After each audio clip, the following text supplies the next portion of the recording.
السلام علیکم، even T V کے ساتھ میں ہوں عروج فخر اور میں ہوں علی شواسی۔ شامل کریں گے نیوز ہیڈ لائنز۔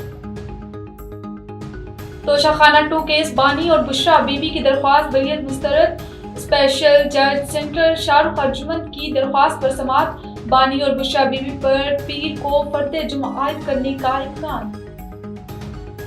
ہر وقت سڑکوں پر نکلنے کے لیے تیار ہیں، وزیر اعلیٰ خیبر پختونخوا علی امین گنڈا پور کا بیان۔ کہا حکومت راستہ بلاک کر کے تشدد کرتی ہے، سخت جوابی حکمت عملی کے لیے تیار ہیں۔ بیرسٹر گوہر بولے احتجاج کی تیاری پر بانی سے مزید بحث ہوگی۔ بانی باس ہیں، وہ حکم دیتے ہیں اور ہم عمل کرتے ہیں۔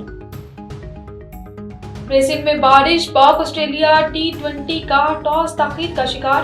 پاکستانی تماشائیوں کی بڑی تعداد اسٹیڈیم پہنچنا شروع۔ کپتان محمد رضوان میچ جیتنے کے لیے پرعزم۔ باہمی مقابلوں میں پاکستان کا پلڑا بھاری رہا۔ قومی ٹیم آسٹریلیا کی سرزمین پر ایک بھی T20 نہیں جیت پائی۔ لاہور میں فضا انتہائی زہریلی، سانس لینا مشکل، ایئر کوالٹی انڈیکس 1591 تک جا پہنچی۔ گلبرگ بیدیاں روڈ اور شادمان میں انڈیکس 2000 سے اوپر۔ بہاولپور 480، رحیم یاحان میں انڈیکس 453 ہو گیا۔ ملتان میں زہریلے مادوں کی شرح 451 ہو گئی۔ لاہور میں مارکیٹیں رات 8 بجے بند نہ کرنے پر ایکشن۔ 75 دکانیں سیل، 1 شادی ہال اور 4 ریسٹورنٹ بند۔ پنجاب کو مختلف شہروں میں بارشوں کی بھی پیشگوئی۔ اور سپریم کورٹ میں آئینی بینچ نے کام شروع کر دیا۔ ماحولیاتی آلودگی سے متعلق درخواست پر سماعت۔